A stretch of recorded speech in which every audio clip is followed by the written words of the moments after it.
Ja nyt jatketaan sit kunnolla, kun toi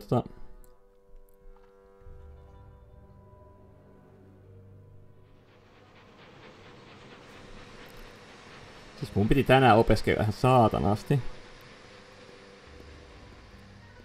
Ja kaikkea. Teetä mä otan tosta äkkiä.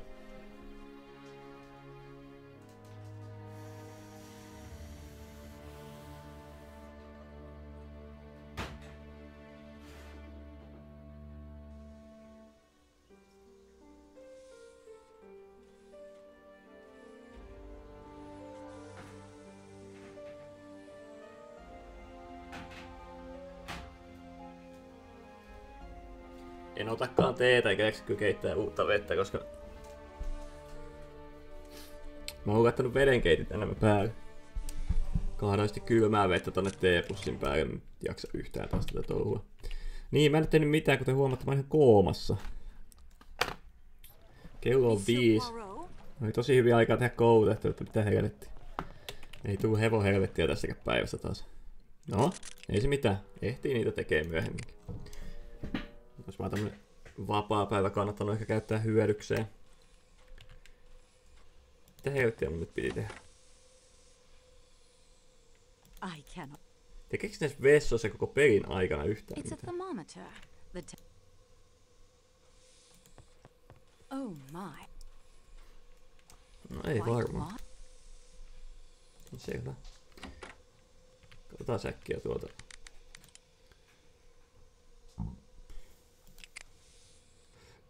Search the train for any evidence that the subjects may be lying about their past. Question the suspects about their past, see if anyone has... Niin joo, piti puhua kaikille vähän niinku.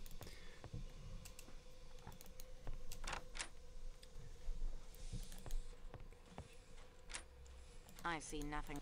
Nothing to...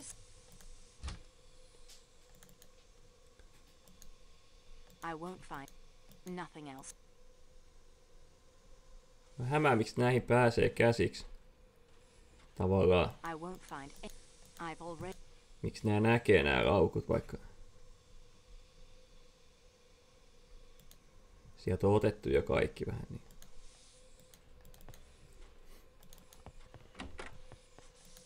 Nothing to find.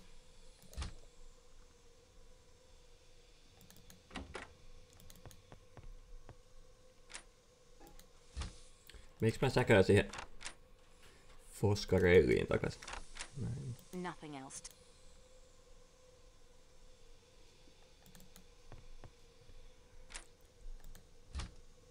Pitääkö ne nyt tutkia varmuuden vuoksi? I see nothing. Sitä minäkin. Oi Jeesus, ei sinne kun tänne alas. Näin. I won't find. Niin kun toi tohon sanoo tolle, että I won't find anything there. Miksi siinä näkee ne kaksi laukkua? Mikä hämmentävä.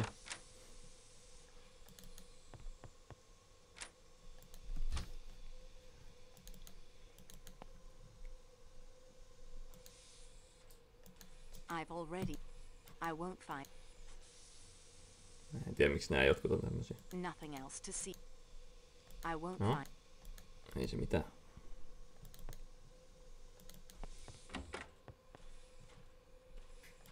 A good idea, but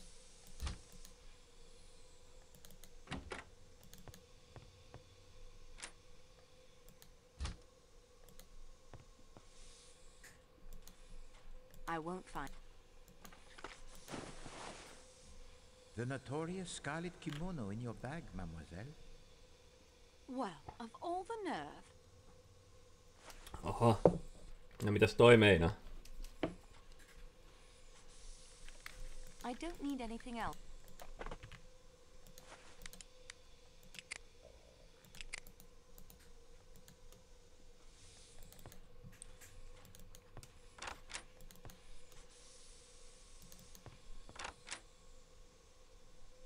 Nothing else to say.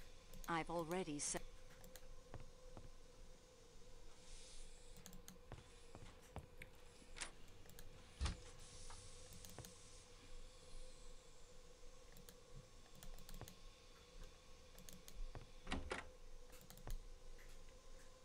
I won't find.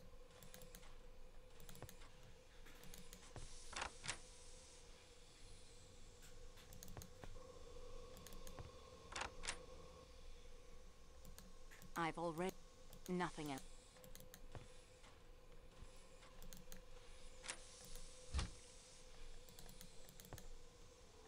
Missä nämä kaikki tyypit? Onko ne kaikki siellä ravintolassa kuitenkaan ollut? I won't find nothing else to...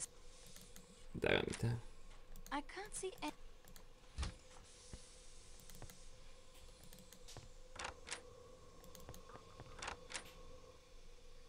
Nothing else to see. I've already...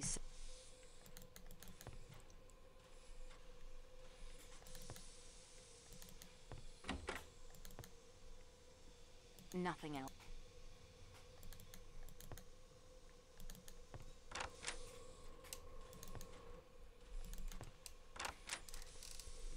I've already... I won't find...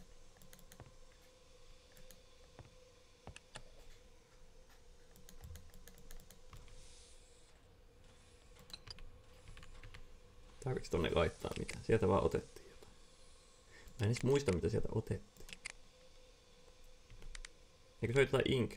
Typewriter. Niin oikein. Aivan. Sehän tapahtui jossain eka asia melkein koko pelissä. The door is locked. The door is locked. Tonne ei pääs missään vaiheessa.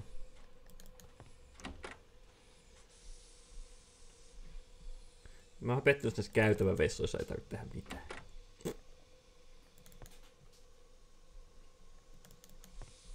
Lucien. I enjoy winter.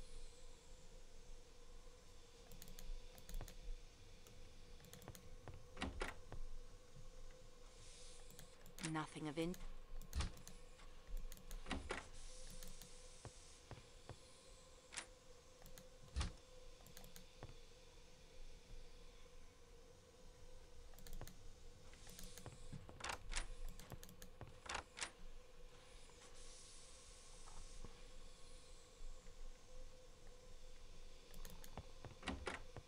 This one... Miksi ei sanonut mitään? Näin sitten. Aikaisemmin aina sössöttänyt jotain, että hyvä idea, mutta ei löydy mitään. Mutta ei sitten vissiin ollut enää edes hyvä idea. Klaus. Nothing else. I won't find...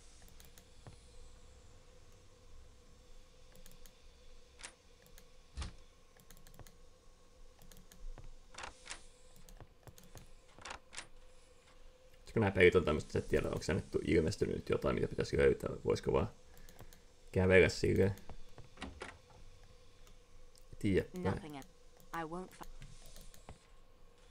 Pohtia jotain muita kuvioita.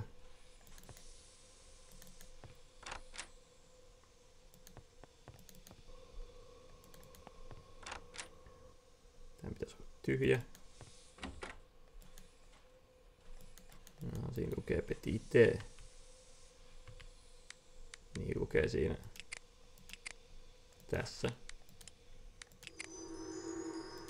Tää oli tää key in the back button. Mutta kyllä siinä lukee label reads petite. Sitten tää. Label reads petite. I've already...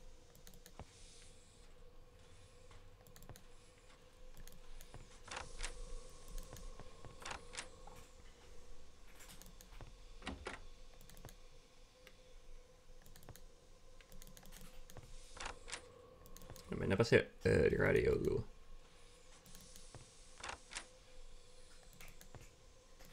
Joko tää osaa... Oho!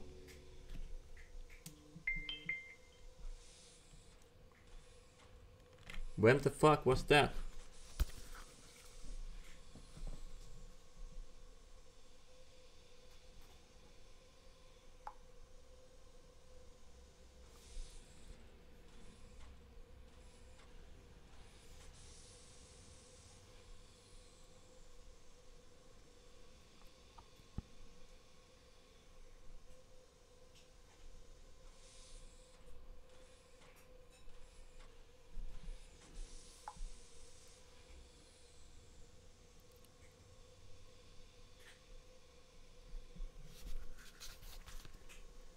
Kukas se mies oli?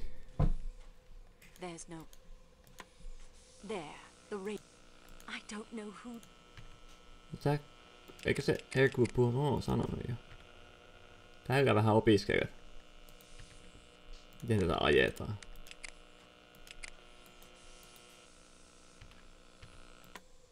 Eikö se siellä lue siellä? Use the ham radio to find out information about the suspects. Eikö ei ollutkaan? Mä jotenkin käsitin, että Poirot olisi sanonut jotain. Että... No mennään nyt tutkiin, kuka tuolla ulkona liikkuu. Miten mä pääsin tästä pois? Näin.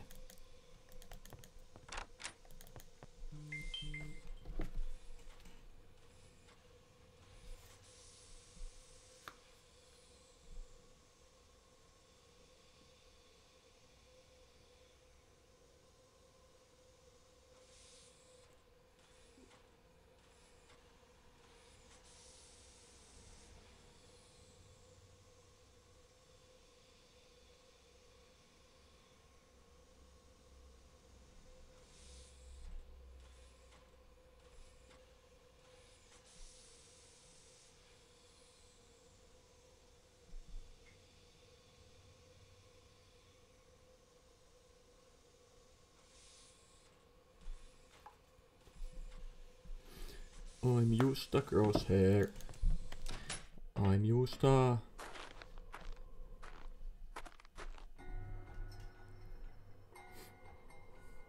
Kuka se oli? Aha.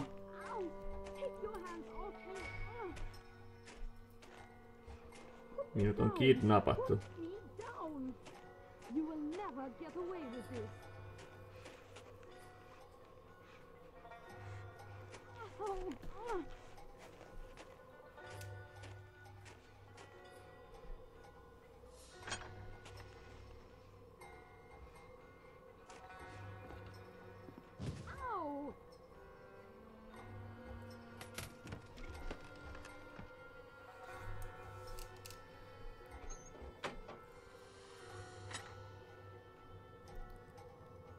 Onko eri vai sama lukko, mikä mulla oli? Olisiko vai se olisi pitänyt sama lukko? An antique stove.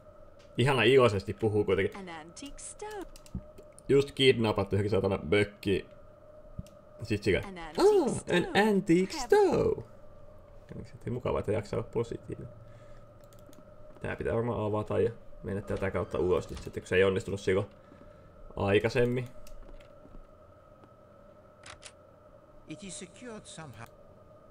No, siinä on lukko. Ihme, kun sä et nähnyt sitä. Poirot.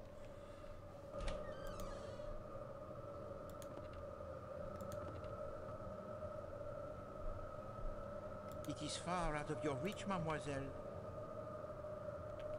Ootko varma? Eikö mulla mitään tavaroita? Se vei mun kaikki kamat. Jääpä! Jääpä! What the fuck? Mun kamat vieti.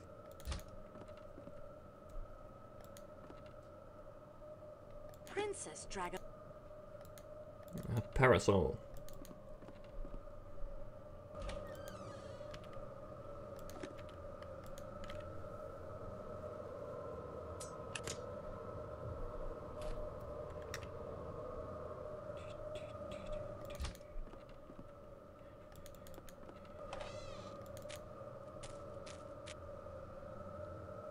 The most generous of kidnappers. Are all your belongings restored to you?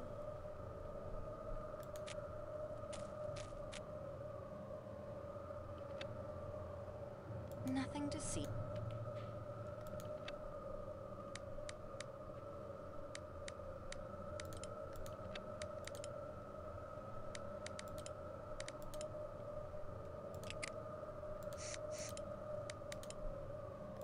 Those don't work.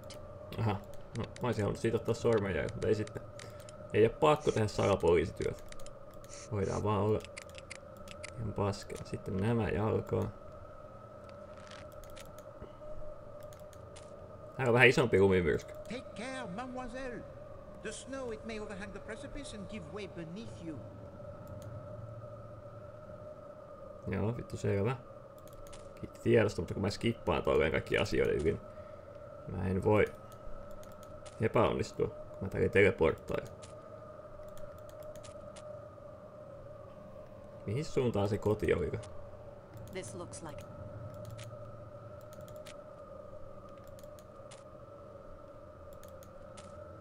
Jees. Oletan, että ei tuo nyt tarvitse sen enempää sekoilla. All these doors are...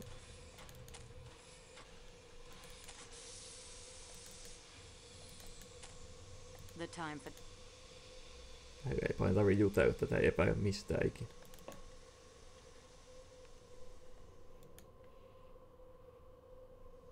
Even our... Okei. All these doors... We do. The calendar...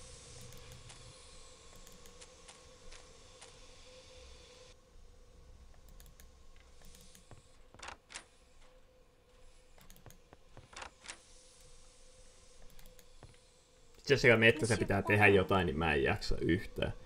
Mä haluan lähteä sinne mettään takaisin. Can we use the ham radio to help the investigation? Oh, but certainement. This is a marvelous stroke of luck. Too often the coincidences, they help the criminal. What a refreshing change to have one that will aid Poirot. I have no friend, Monsieur Louis. His son Barnabas is a boy of much energy and interests. One of these is the radio of ham, as his proud father reports in a recent correspondence. Young Barnaby can be our eyes and ears in the outside world. His letters to call are there in my valise in the letter from his father. Use the radio of ham to find out more from him about our current predicament. Oh, he is an invaluable asset, mademoiselle.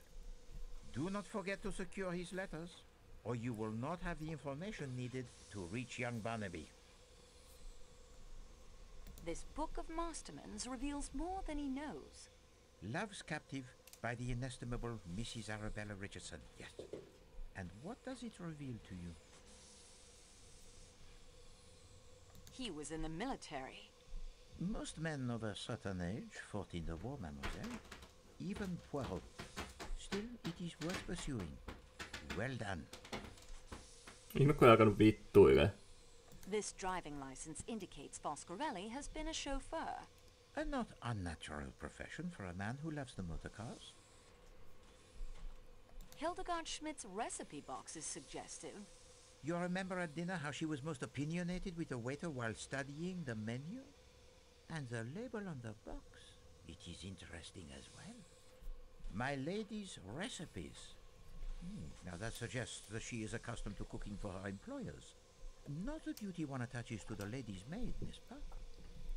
Mary Debenham's handkerchief does not match the one found next door. No, despite the middle name of Hermione beginning with an R, I did not think that the expensive handkerchief would belong to her. No, the handkerchief of Mademoiselle Debenham is precisely the type one might expect to find in the luggage of a young Englishwoman of her class. The postcard I found in Greta Olsen's suitcase tells a story. This card, it speaks to Poirot in many ways. Coney Island is, I think, on the Long Island of New York in America. A country she claims not to have visited. Mademoiselle Olsen does not send the postcard to Sweden as she perhaps intended, but saves it as a keepsake for herself. It is not a happy memory, this. A last brief moment in the sun for a family soon to be swept away by the storm. The scarlet kimono turns up in my luggage. I swear to you it does not belong to me. Oh, mademoiselle, I have no doubt of that. You have vigorously pursued its owner's identity. No. It is a defiance, you understand? It is a gauntlet thrown down. Very well. We take it up. Hyvä, kiva, kun nämä kaikki jutut on kerännyt jossain tyyli Act 1 ja sit nyt vasta keskustellaan näistä. The handkerchief with the H belongs to the princess. I confess I should have remembered that in the Cyrillic alphabet, Arch is written as N. And she has a strong motive to want Ratchet dead. But are we meant to believe that this elderly woman prances about in the scarlet silk kimono? Or could strike with such ferocity? Schmidt is accustomed to cooking for her employers, as we suspected. And her mistake in how long she has been in the employ of the princess is remarkable. A difference 1/3 less than her mistress claims. 10 years. We must look deeper into this. What course do you suggest?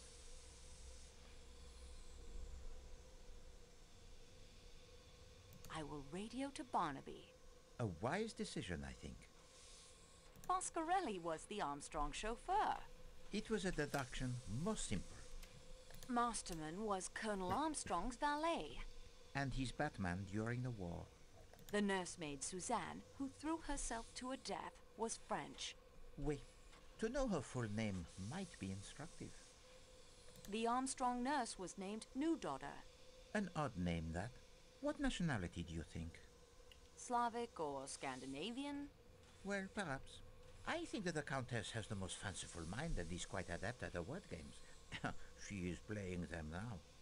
Noi Daughter sounds, I think, only by coincidence, vaguely Scandinavian. Olsen is, of course, authentic Scandinavian.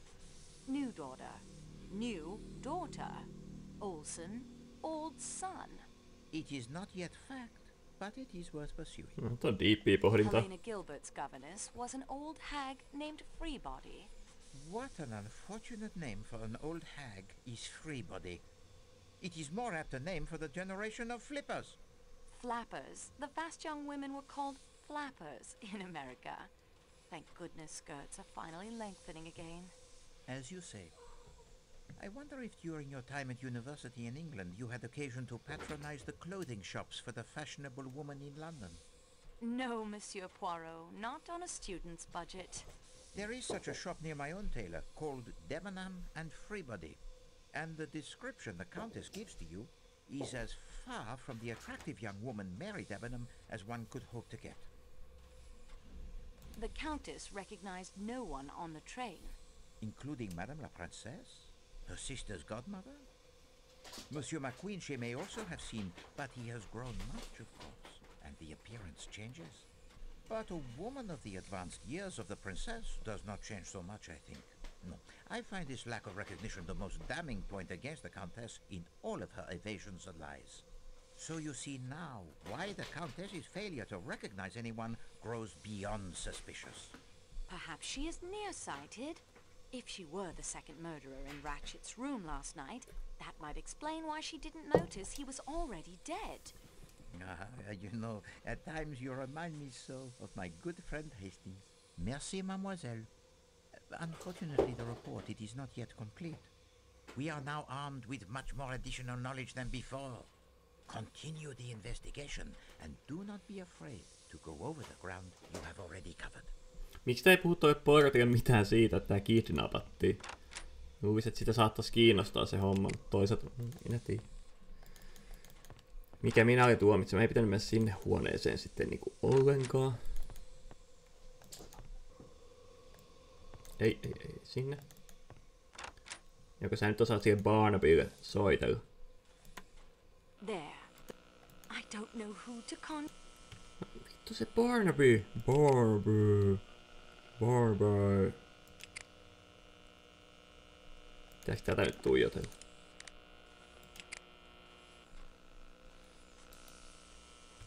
Jaha, dissas toi laatu. Jaha. Miten mulla se kirja nyt on muutenkin?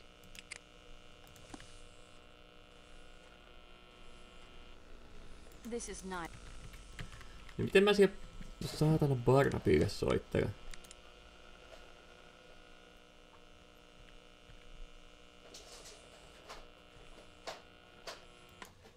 That will save. Toi laittaa kaikista pois. Tossa ei oo niinku... That will save the... Hei, come on! I don't know who to contact. Mistä mä... Miten?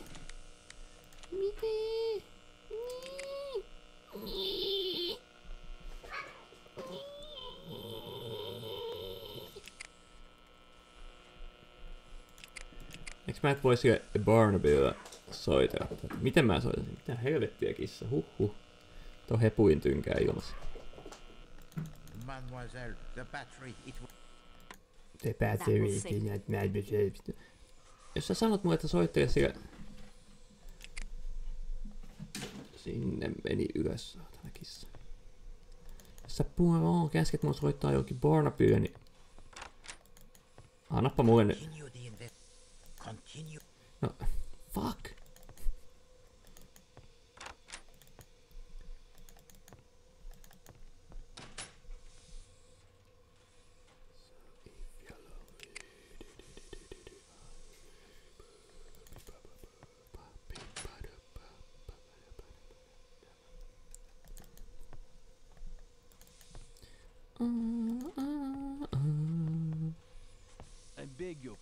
Hei, onks mä tolle puhunut ikinä tässä?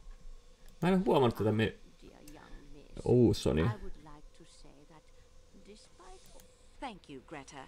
But Jaa. you must.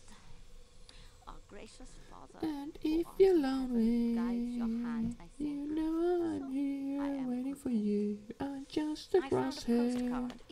I'm just a shot. Jotain away from you. It is a silly thing. It's a shot away from you. Coney Island is in America. Yeah, of Yeah. course. It is on the Long Island of New York in the country of America. I lied to you when I said I had never been there. May God forgive me. On the back of the postcard, you write that Helena rode on the roller coaster. Helena Gilbert, Mrs. Armstrong's young sister, only 12 years of age, but so brave. I am not so brave. You were Daisy Armstrong's nurse, were you not? It is true. It is true. She was an angel, a sweet, trusting angel. She knew nothing but kindness and love. And she was took away by that wicked, wicked man. And her poor mother, and the other little one who never lived at all. I was to be that little child's nurse too. I ought to have told you, but I was afraid. I did so rejoice that that evil man was dead, that he could not anymore kill the little children. Siinäkö ne kaikki jutut oli? No Jeesus. When will that plow? When you're in this. Mulla olisi vielä vähän juttuja, otappa tää täältä, kato. I don't think. Aha. Ai sitten. No imasee mun paskaasi. Now that you know, I don't think. Really, miss you. Hei, mä en oo tollekaan varmaan puhunut. Onko? Dr. Constantine. En oo puhunut. I thought you had forgotten about me. You have further need of my expert advice. Mulla on mennyt ukkoja ohi täältä. Voi Jeesus sentään. Good. Could you give me an account of your movements last night? My movements? Surely, I am not a suspect. But it is absurd. I joined the train at Belgrade. I am the sole paying passenger of the Athens-Paris coach. Surrounded by the working staff. The doors are locked between my coach and the coach to Calais.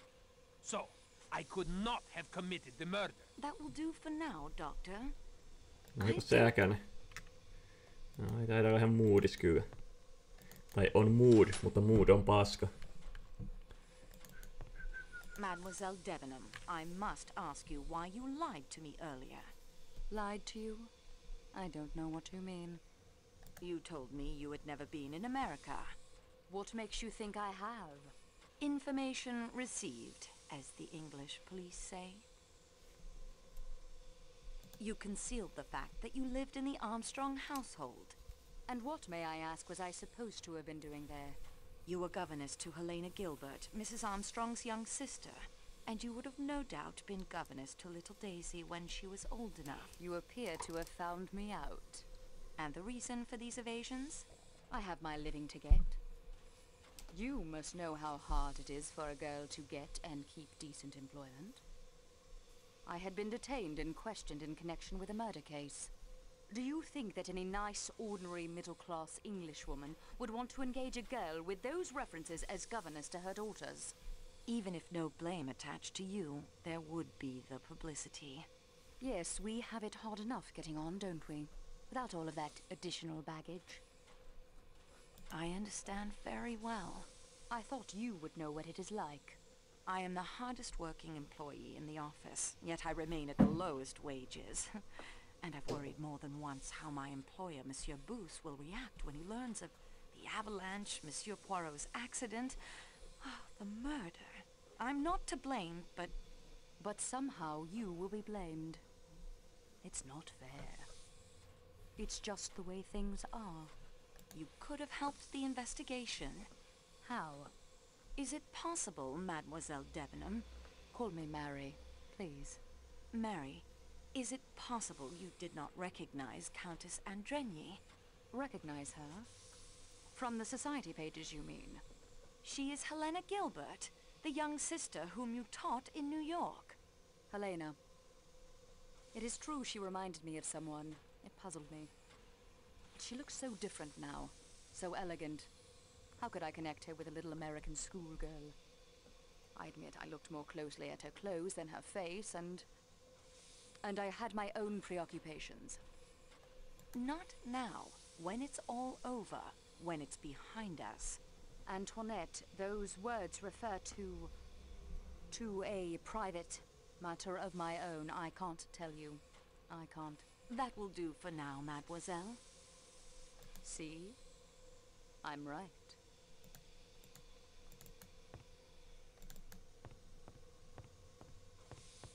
I'm not in the mood. I wouldn't be...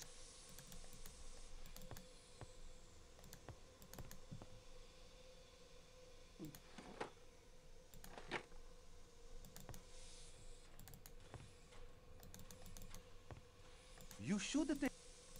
Tonio. You've got 10... I will... Okei, nyt on kuulusteltu taas muutamaa tyyppiä.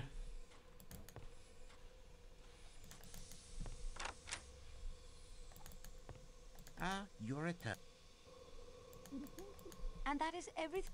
We progress, Greta Olsen was Daisy Armstrong's nurse. This may explain the zeal with which she cares for her young charges at her mission, and why she never had any children of her own. I have all the pieces. All that remains is for me to assemble them properly. Très bien, Merci, mademoiselle. We are now armed with much more... Mut mitä mä lähetän sieltä radiolla mitään?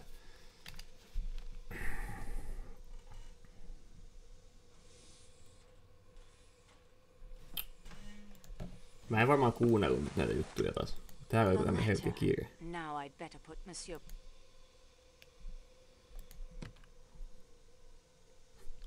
Sanoiko se Poirot siinä, koska mua meni vähän ohi, kun mä tein tuommoista tietovisa-informaatioa eteenpäin. Tänään on tietovisa bubisa. Mihin sä laitat sen? Onko se tää documents? Document.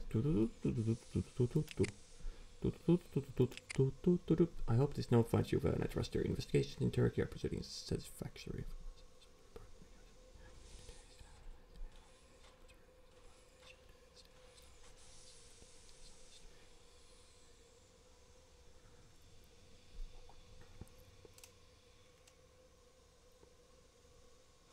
Yours lose.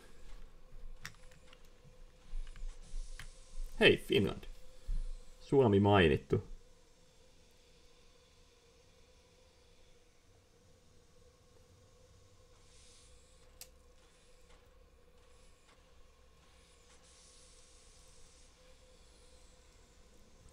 He has call letters and everything. 242 THR. He tells me, Father, chap needs those if he wants to transmit directly to me.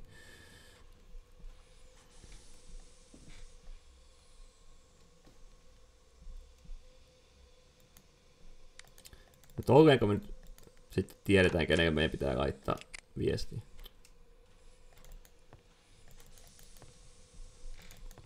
Sen kolmannen peli tästä sarjasta mä kyllä pelaan silleen, että mä menen niin täysin kujalla koko ajan. Saatana yritän mennä hyvin. Noniin. No, now there's power. Superb, mademoiselle.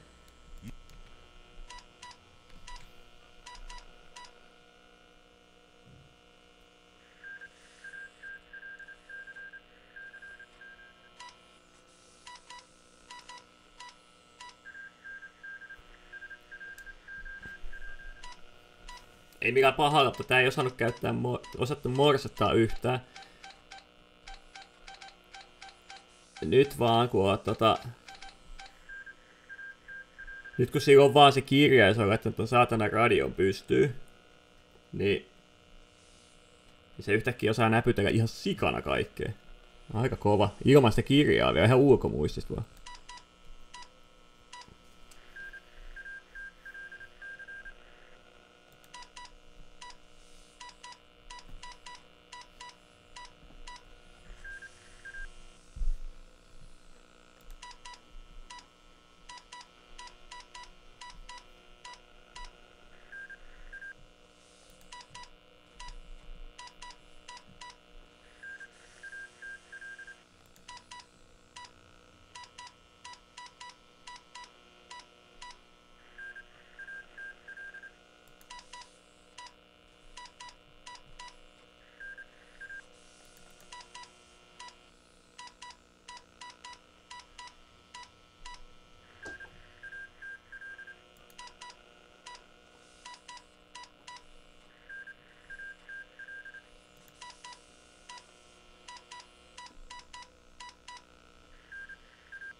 Kui paljon näitä on.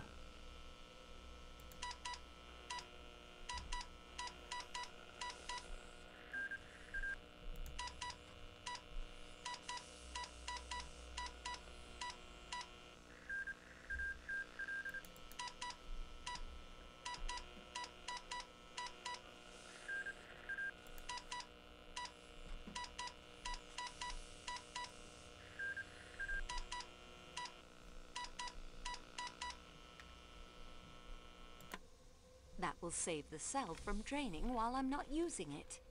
Koska mä voin palata vastaanottaa niitä viestejä. Jos mä käyn vaikka Herculein luona. Meni mut ihan väärään vaunuun.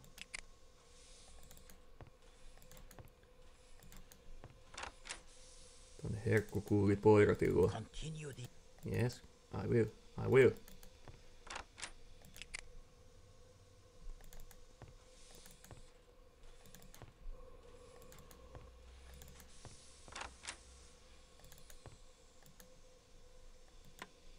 There, the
Vähän läpyskää Barnabylta.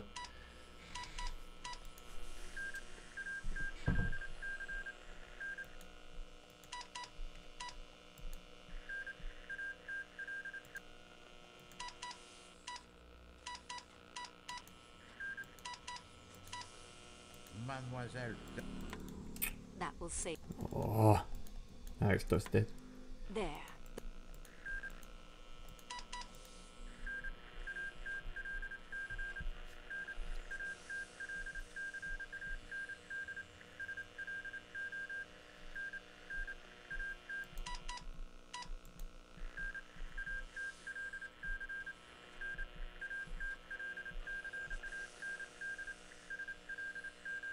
Oi Jeesus, sieltäkin heterätty tää. Tuommoinen kunnon That will save. gamer guy silleen, mutta vaan ham radio guy silleen. Siellä on nainen toisessa päässä, se varmaan tykkää musta heti. Mennäänkö naimisiin, saatana, ja heti lounaan. You have a light touch on the Morse pad. Jumalauta, no niin poikat, nyt jutellaan. And that is every. We progress. Countess Adreny's maiden. Not a very Hungarian. Her accent is more American. Barnaby confirms Colonel Arbuthnot served with Colonel Armstrong. We, the Royal Northumberland Fusiliers. Barnaby has discovered that the last name of the Armstrong cook was Schmidt. All of her ladies have said that she was a Pierre Michel has no family. never married, parents dead, his sister, her husband, and a niece dead in the car crash. Oh, this is enough to explain the sadness that haunts him, and yet he carries the happy family photograph with him, a wife and a child. The nursemaid's full name was Suzanne Ferrier. French. Yet no apparent connection to any of the others involved in that case. Ah well, not every clue will lead somewhere. Cyrus Hardman has worked for McNeil's for almost 15 years. I wonder. The father of Linda Arden's children was named Gilbert. No marriage, just children. Ah, the smart set is often not so smart, I think. Merci, mademoiselle. We are now armed with much... Pitääkö mun mennä sitten juttelemaan jollekin? Saatiin uusia tietoja. Aloitetaan perältä. Excuse me. Hold it. I do not know. Soon this in. No ei kukaan halua jutella mulle. Really, man? The time for... Before I go... Your name is Helena, isn't it? Not Elena.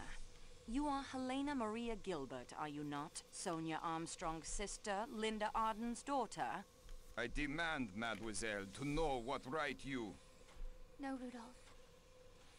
It is useless to deny what Mademoiselle Marceau says.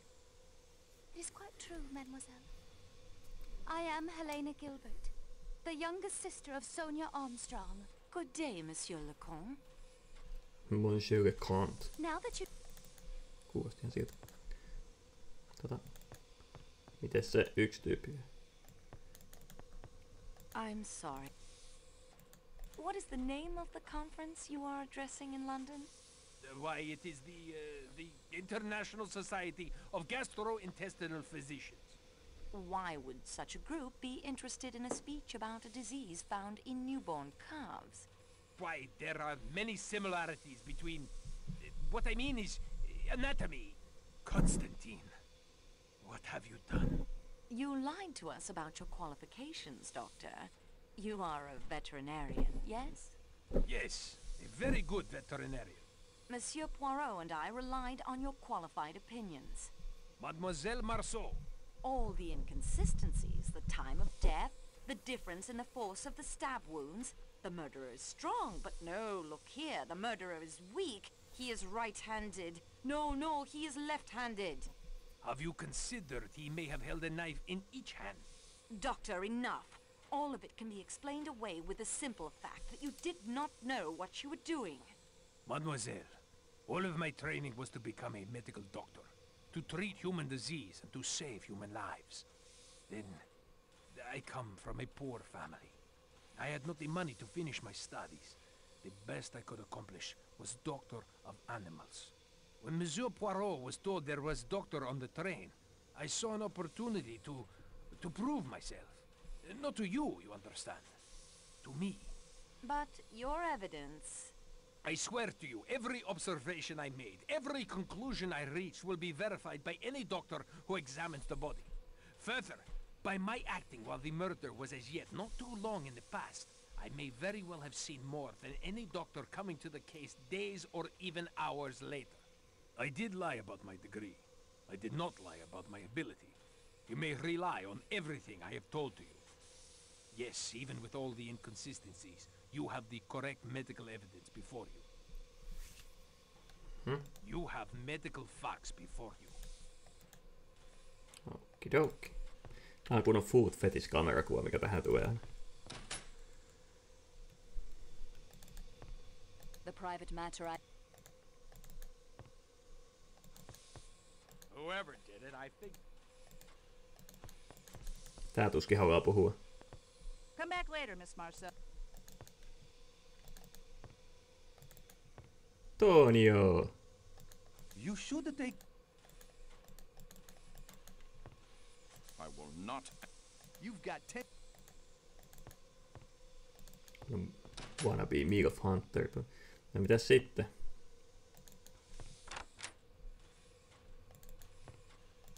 You're it. And that is every... We progress. Countess Andrenyi is Helena Gilbert, Sonia Armstrong's sister. Oui. It is easy to see why her devoted husband would try to hide that fact. Her account of the Armstrong household is of the greatest interest. Please to go over the points of her testimony that struck you. Dr. Constantine is a veterinarian. The only man on the train who answers the description of Ratchet's unknown enemy, and that is his only secret? Bah! Mademoiselle Marceau, you will recall my observation to you of the many classes and nationalities one meets when traveling. Yes, of course. Try to imagine whether such an assembly would ever likely to be collected under any other conditions. In America? Oui, the great melting pan of America. Melting pot. This is the answer I made to myself as well. Only in America you might find a household composed of such varied nationalities. And what do we discover here? Such a household has recreated itself aboard this train. A household damaged almost beyond recovery 10 years ago by the man Ratchet. And so we near the end of at least one journey. Please to assemble our fellow passengers in the salon car. Oh, and please also to send for Michel and Dr. Constantine. I will need their assistance to convey me to the salon car. You will present your solution? I will offer 3 solutions. You, mademoiselle, will decide which Oh, of them God. will best serve justice. Eh bien, messieurs, we have before us a most delicate operation. Transferring the person of Poirot to the salon car, where the suspects, they are all assembled. Poirot is ready for the ordeal.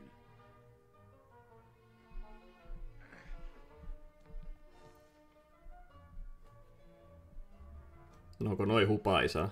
Marche! Ai se kannetaan tolleen. Äijä vielä levittelee siinä käteen.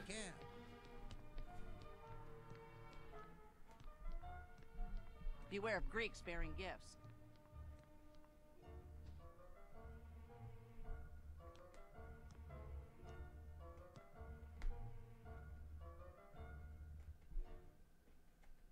Nyt tulee sit läppää. Tää peli varmaan loppu tähän.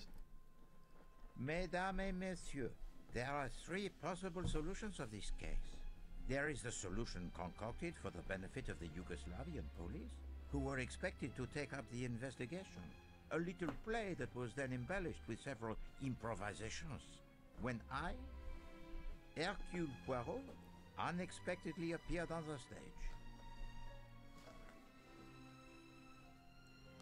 And then there is a solution that reveals the most careful plotting of a truly brilliant mastermind.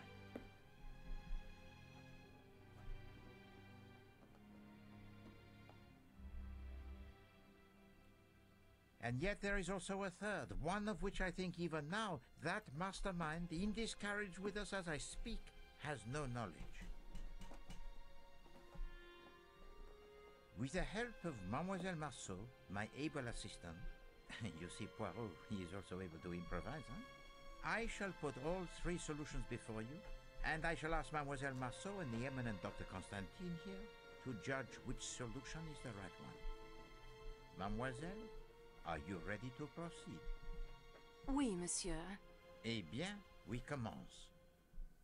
Monsieur Ratchet had received the threats from an unknown enemy. Mademoiselle Marceau? Ei mä. The tone of these letters suggests an enmity born in the American underworld, of which Monsieur Ratchet was once. Mä luulen, että mä voin lukea ne uudestaan ja katsoa nyt siinä. Se olikin vaan, että sulla on se lista siinä ja sitten myös ne kuvat, mistä voi painaa.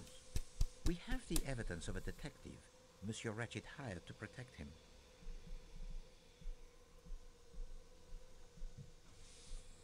The detective is Cyrus Hardman, posing as a salesman of typewriter ribbons. The evidence of Monsieur Hardman, who is indeed a detective hired to protect Monsieur Ratchet, gives to us a description of a small, dark man with a womanish voice.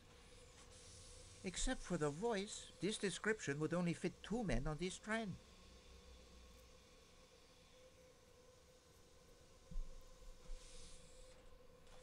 Matteo, the Athens-Paris coach attendant, and Dr. Constantine. Yet Monsieur Hardman's vigilance during the night shows that no one could have passed from the Athens-Paris coach to the Calais coach without his seeing them. So anyone in that coach must be exonerated. The enemy actually came aboard the train at Belgrade one of 2 ways.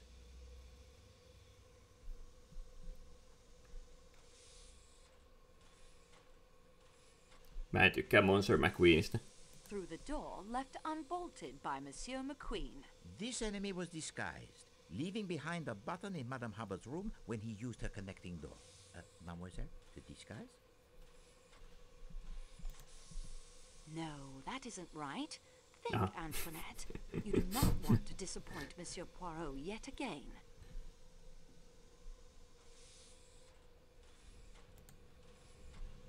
A passkey was found in the pocket of this uniform, giving the murderer access to Ratchet's room. Ratchet was under the influence of a dose of his sleeping draught, light enough to wake him, but strong enough to prevent him from struggling as the killer left through the connecting door.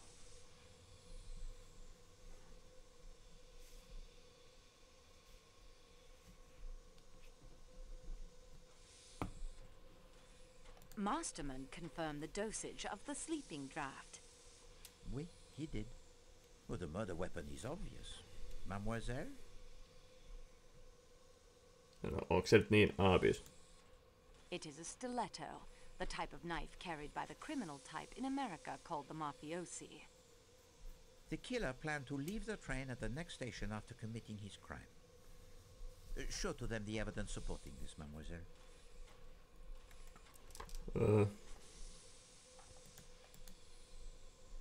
Exact.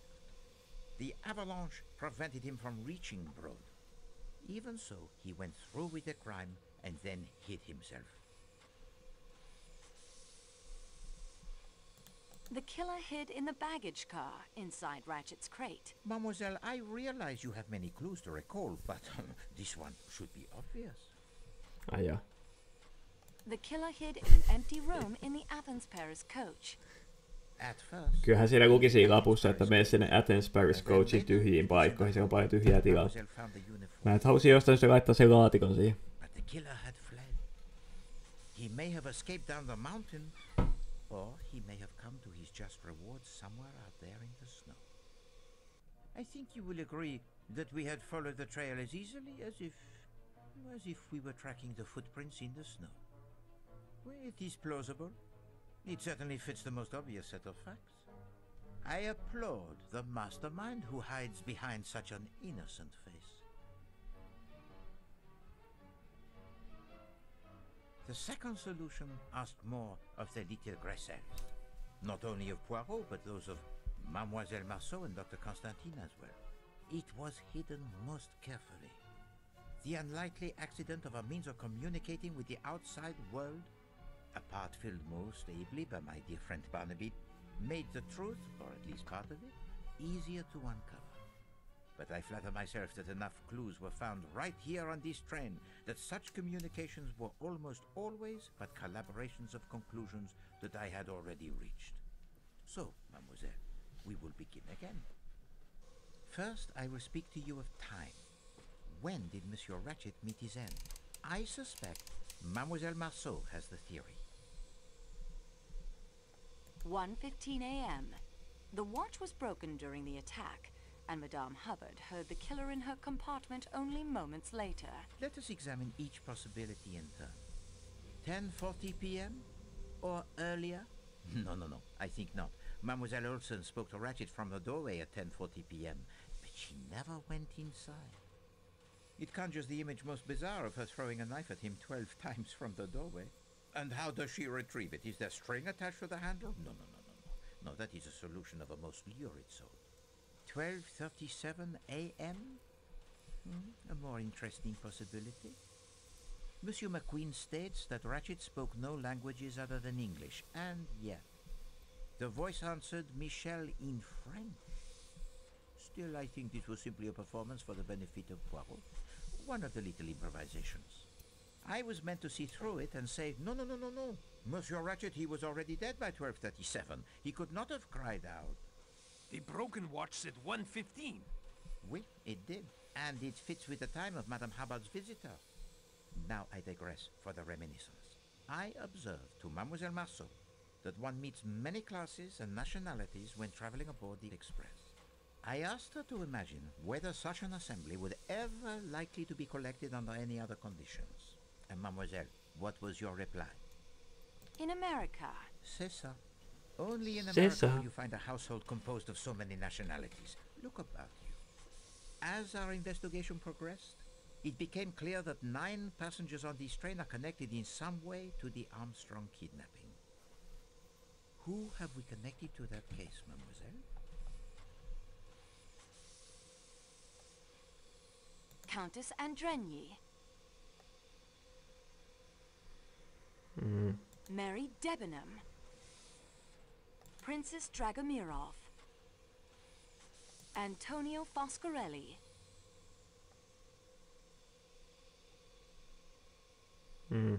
Count Andrenyi. Can you really think that No, anteeksi. Caroline Hubbard. Mademoiselle, I really... No. Oi ja. Hector McQueen. Edward Masterman. Colonel Arbuthnot. Greta Olsen. Hildegard Schmidt. None of the above. Precisement. Aika These hyvin. 4 alone, amongst the occupants of the Calais coach, would appear to have no direct... Kuuleekohan toi ruumis tuolla takapenkissä yhtään mitään? I was struck by the curious coincidence that everyone in the Calais coach had an alibi. And these alibis are sometimes corroborated even by those not connected to the Armstrong affair. One of you stated to Mademoiselle Marceau that while Monsieur Ratchet got what he deserved, you would have preferred to see him properly hanged.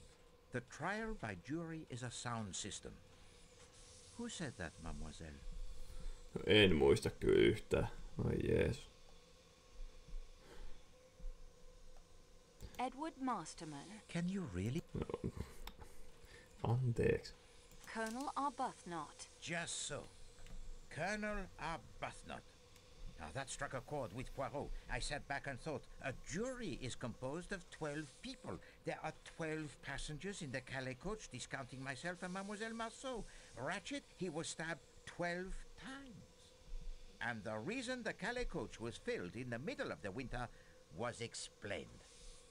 All, I repeat, all of the passengers were in on it. They had to be. No alibi could be left to the whim of a stranger. Did this solution explain everything? Let us see. What were the clues that pointed to the first solution, mademoiselle?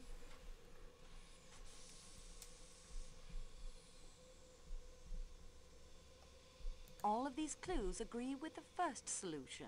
Wait, and now of course my attention focused on Monsieur Hartmann, for he, the apparent outsider, had provided a key element in this artificial solution of an unknown enemy.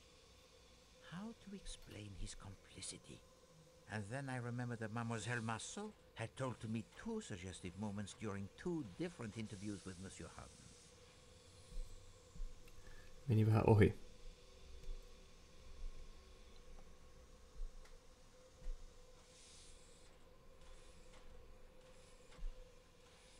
Mä menin vähän ohi nyt tässä sanoa, mutta... No, ma... When he asked... Mademoiselle... When he apologized to me. No, ma'am. When he said the snow was bright. May we? The snow has not been very bright today. Okei, nyt mä kuuntelen taas. It is overcast. And in his apology, he mentions his fondness for French girls. Countess Andrigny told us that the nursemaid, she was French. Her name was Suzanne. Our young friend Barnaby Lewis confirms via the ham radio that her full name was Suzanne Ferrier, and that she was born near Paris. So, it is not so much a leap, I think, to wonder if perhaps the man from New York and the French girl working there might not have formed the attachment. I've been a detective for almost 20 years, Monsieur Poirot, but I'm in admiration of you. Yeah, Suzanne and I were going to ask her uncle if we could get hitched. He was her guardian. And the kidnapping and everything. It was too much for her. Her uncle, monsieur? And his name? Oh, jeez. I can't say I remember. A detective for almost 20 years? And you never even knew the name of your fiancé's guardian? No. Probably got it written down somewhere back in New York. Enough of this foolishness. I can guess his name right now, and so I expect can Mademoiselle... Älä luota muhun. Tää on vähän noloa luotella nyt nimiä päin helvettiin.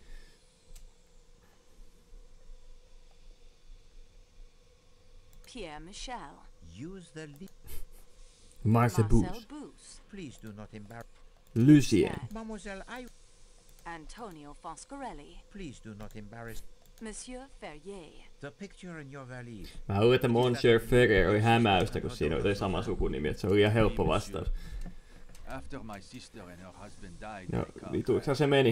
I raised Suzanne as my own child. And so, that leaves only one. Me? If the attendant is one of your killers, Mr. Poirot, that makes you 12. You don't need me. No, madame. I have come to the odd conclusion that the person who has taken no part in the crime is the one who would be considered most likely to do so. I refer to Countess Andrigny. Her husband swore on his honor she did not leave her room last night. A count from a noble family? A rising young star in the Hungarian diplomatic service? Such a man does not swear upon his honor lightly. No, it is much more probable that he tells the truth. And it is the devoted husband who, so to speak, takes his wife's place. So you see, madame, we are back to 11 without you. Well, I never. Wait until my daughter hears about this. Why not tell her now? She is sitting there right beside you, Madame Arden. You are the instigator, or the director, I should say, of this entire performance. You, who Mademoiselle Debenham so rightly called the strongest character among us.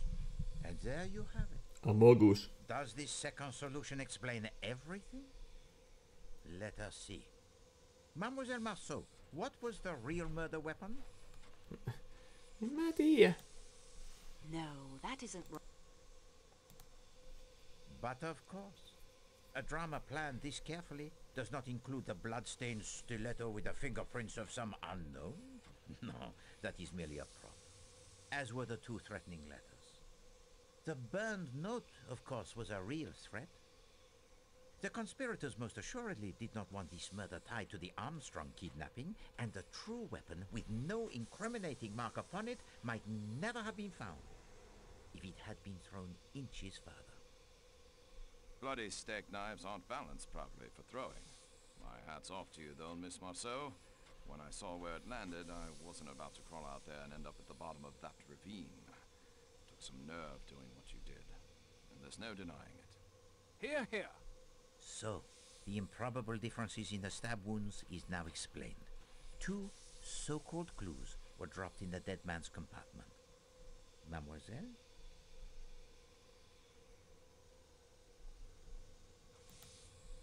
The pipe cleaner, incriminating Colonel Arbuthnot, who had one of the strongest alibis and whose connection to the Armstrong family was probably the hardest to prove.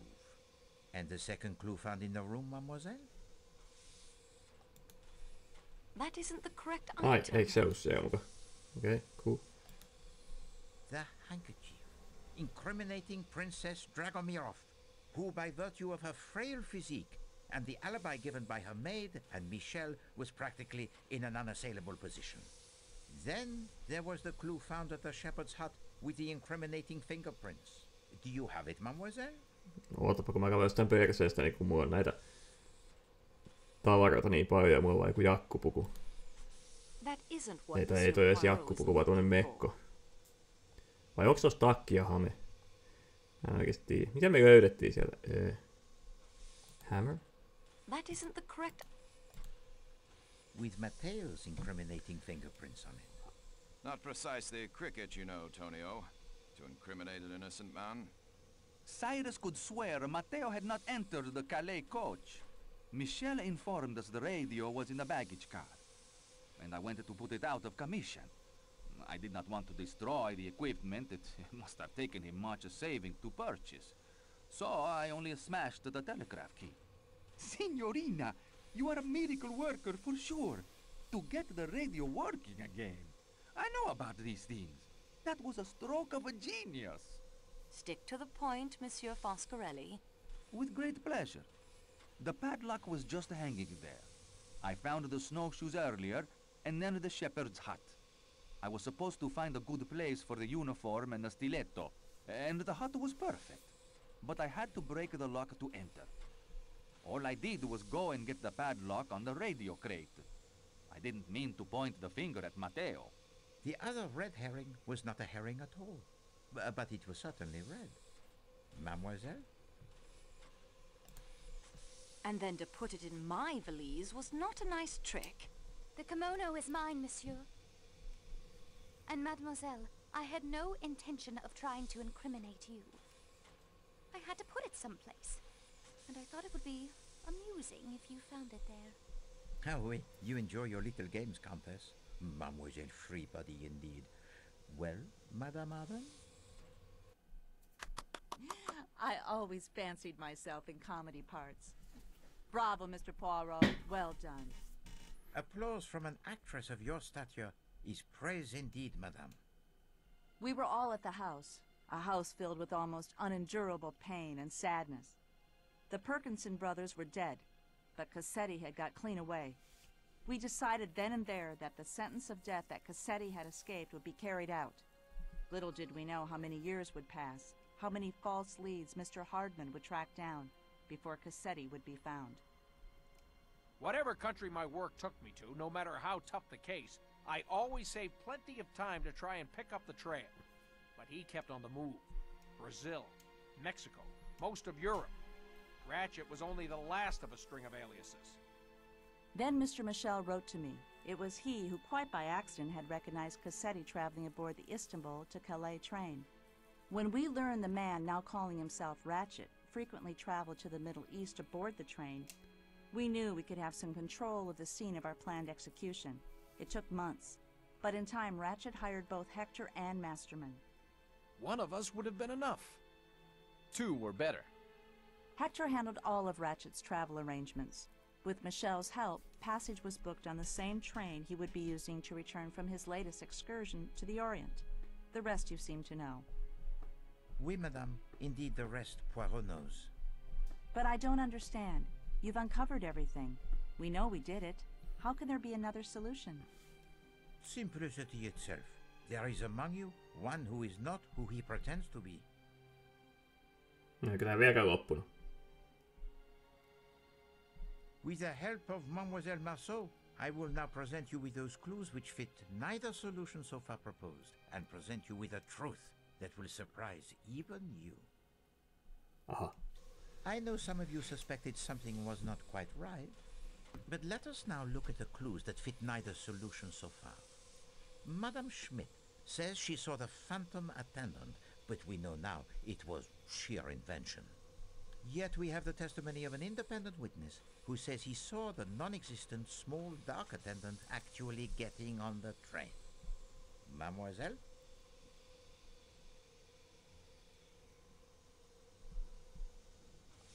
Matteo, the Athens-Paris coach attendant. Mademoiselle...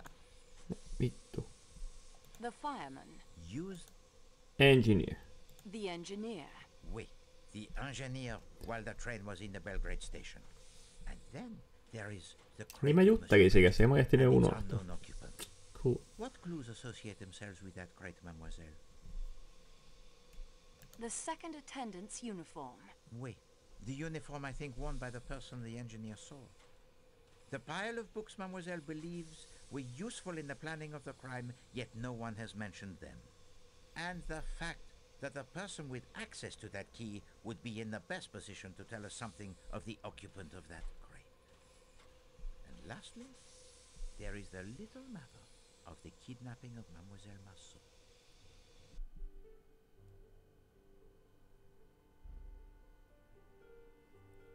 Tää ei muuten ikinä kertonut sille Hercule ja Poirotille siitä kidnappaamista, miten se tietää sen. I would not harm the signorina. It is why we are all here, to punish the kidnapper. She's right, Poirot. How can you think any of us would resort to kidnapping after all we've been through? As you can see, Monsieur Parkinson, we have pieced together much of your story. Only the reasons remain, and I leave those to you. What did you call him? He called him Parkinson. That is my name. Robert Perkinson. Silence! At once! You will obey me in this and listen to what Monsieur Parkinson has to say. You owe to Poirot that, I think. Please understand. I know how you must hate me. It was my dear wife Isabella, the unidentified woman the papers mentioned, who pleaded with Paul and me as the police closed in to let her take Daisy away. She was sick with grief. Take Daisy away? Cassetti killed the wrong little girl. He crept up while Teresa was alone outside and shot her in cold blood. He was gone again before we knew what had happened. We'd refused his orders to kill Daisy, you see? So he took matters into his own hands and killed my little girl by mistake. If any group of people could know exactly how my wife felt, you are here before me. And we were afraid. Some accident when the police came. It was unthinkable the little girl should come to harm after we had just buried our own daughter. Some time after I escaped, after Paul had died in the electric chair, and Isabella had identified some John Doe found floating in the harbor as me, I joined Isabella and Daisy in France, where they now lived as mother and daughter. I knew we should return the child, but my wife would have died the day she was gone. The child now answered to the name of our little girl, Teresa, and called my wife Mama. You understood the meaning of the photograph, Mr. Poirot? Your family. You, your wife, and your little girl. And once I realized that, I knew that you could not be Pierre Michel. I then began to consider who you must be. Only one figure could not be accounted for with certainty. Robert Parkinson. Last year, only days after my Isabella succumbed to a cancer that I think grew inside of her since the day of the kidnapping, I sought out Michel. He informed me of the plan to punish Cassetti, a plan that he, despite the death of his niece, never thought he could see through. He showed me the letters Mrs. Hubbard had written to him. He was in a terrible state. He had seen Cassetti? Yes, twice. On this very train. I could see he was not a strong man and would not be able to face Ratchet. I looked at those letters and asked him one question. Had Mrs. Hubbard or any of the others ever met him in person? His answer was no. I wanted Cassetti dead as much as any of you. He killed my child, and just as surely my wife. So here I am. But my granddaughter? She has been staying with my wife's sister in Belgrade for the past few days. She came aboard the train there last night, dressed in an attendant's uniform. She changed into her regular clothes and has been camping out, as she calls it. The nuns at her school have kept up her studies, in English as well as French. She is a good student indeed, to have brought all her school books with her on the campout. I told her to study. She has been staying in the baggage car in Ratchet's crate. Last night I took some food from Klaus's kitchen when he had gone off for a moment. And the statue worth $4,000? I dumped it on a trash heap near Sir Kek's station, I'm afraid. Kova. This cargo is far more precious. At last, the riddle it is solved, n'est-ce pas, mademoiselle? And with a most satisfactory solution indeed.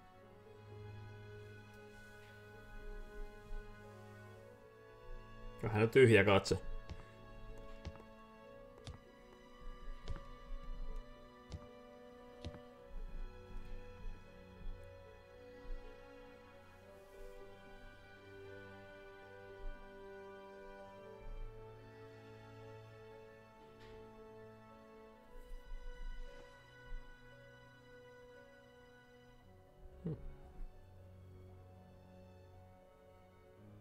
Tuo onkin semmonen katse, se tappaa vielä jonkun.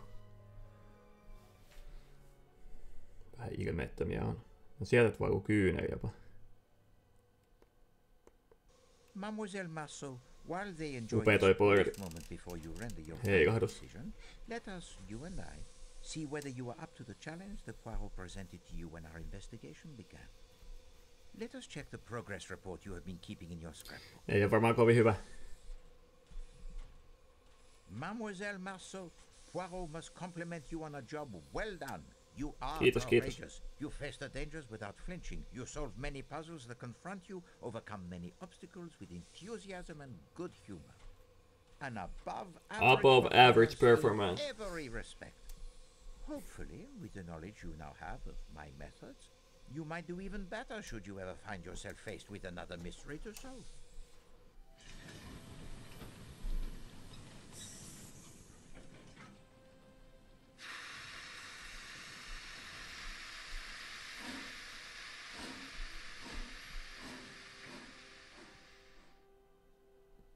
You are the representative of the train company, Mademoiselle Marceau. You have been instrumental in assembling the evidence that pointed to the solutions I have now shared. And you have been ill-used. I am truly sorry, mademoiselle. I left you all of your belongings in that box, except the one I needed back. The key to the security room. You now know why. My precious cargo had to eat. You have proven to be most ingenious. Twice you almost discovered my secret passenger. I left the parasol for you to discover. I had no doubt you would free yourself. If not, I would have found an anonymous way to inform someone of your whereabouts. I understand why you did it. As Monsieur Parkinson so rightly observes, you have proven your grey cells to be almost equal to those of Hercule Poirot. So, what do you say, Mademoiselle Marceau? Which solution shall we present to the Yugoslavian police in Brod? Kakkonen. Silence, s'il vous plaît. It is now time to hear. Ihanaa, kun saa päättää tämmösen. Tosi hyvä oikeussysteemi. Kakkonen. My opinion of the second solution is this. It is at least most of the truth, as much as 12 people in this car knew. They are self-confessed murderers, and yet, no, that word is wrong. Justice was done here. Of a kind, perhaps not the justice I would have preferred. Silti laitetaan ne kaikki 12 linnaa. With Colonel Arbuthnot, but still, can there be anyone, knowing Ratchet and knowing these people as well as I now do after only a few hours, who can't see Mulla meni the monta witness of päivää, their eikä cause? muutama tunti, kiitos tästä. Here are my thoughts Ei on the tässä ei vielä first valittukaan solution. mitään. It is not the truth, but fits the facts, at least one set of facts, and it will be the simplest by far to explain. These are my feelings about the third solution. It is the whole truth, more heartache than even these 12 people knew, and it must stop somewhere, mustn't it? There are lives to build and rebuild here. I think of Greta's words on her postcard, and of the family that had one last day in the sun at Coney Island before the storm engulfed them. I think they all, including Monsieur Perkinson, deserve a chance in the sun again. Therefore, it is my belief, Monsieur Poirot, the first theory you put forward was the correct one. An unknown enemy of Monsieur Ratchet, whom the murdered man feared, sneaked aboard the train disguised as an attendant and is responsible for the murder. Unfortunately, he is tosi still hyvä large, or justicea lies täällä frozen annetaan. in a snowbank somewhere awaiting the spring thaw. I suggest that is the solution we offer to the Yugoslavian police when we arrive in Broad. Dr. Constantine? Even if I did not owe you and Mademoiselle Marceau so much, I have learned to leave such matters to those best qualified to decide. I, of course, accept Mademoiselle Marceau's decision. Mä olisin pistänyt noi kaikki linnaan. Yeah, that's my view. What did I tell you? Yes, thank you. Monsieur Poirot, your ankle. It feels much better. And Poirot? He has been cooped up in his room far too long. He has the need of some fresh air.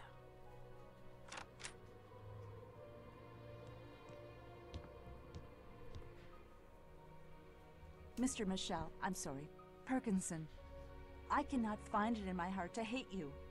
All I find there is forgiveness and thankfulness for giving us back something we thought we'd lost forever. In fact, it seems you are now one of the family. Thank you. Daisy, child, my dear, I am your grandmother. Kannattaa varoa tota sitten Daisy, koska vähän äkäinen. Mene nyt tyhjin katsein halaan sitäkin.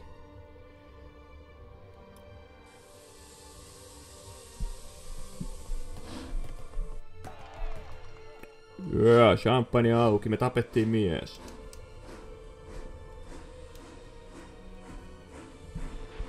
Kissa, missä pissat nukkuu. Nätisti vierekkäin. Oho, alkoi Poirot itkee. Vai oliko vaan joku roska silmässä? Toi kävelee nyt junasta pois toi nainen. Näyttihän se jos siitä, että se ottaa askeleen tosta ja tiputtautuu kuolemaan. Ei sitten. Se peli oli siinä. Seuraavaksi asennetaan Agatha Christie epoksista Evil Under the Sun.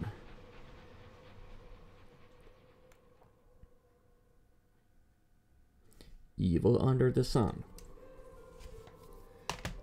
Silleen.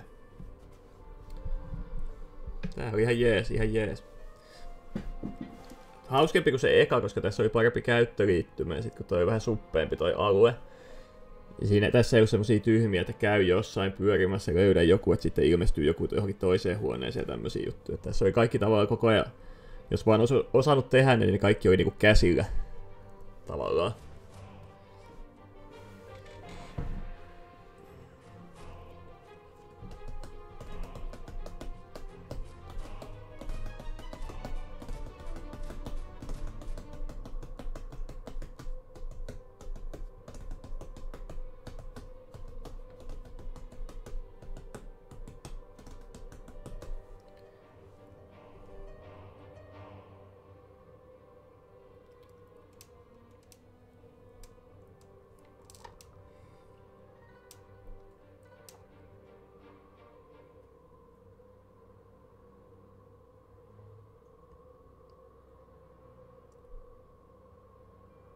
Hei, tässä on David Suchet as Hercule Poirot. Se on kyllä kuulostanut siltä. Ei huono, ei huono.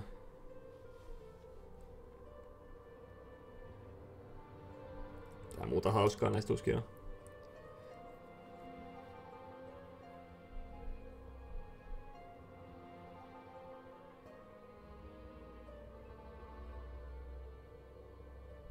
Richard Wahkan. Taas on Granny 3D. Semmonen. Tosiaan, sit vaan Evil Under the Sun tän jälkeen. Sittenhän se on siinä. Kaikki 3 pelattu läpi. Mutta nyt taas näkemiin.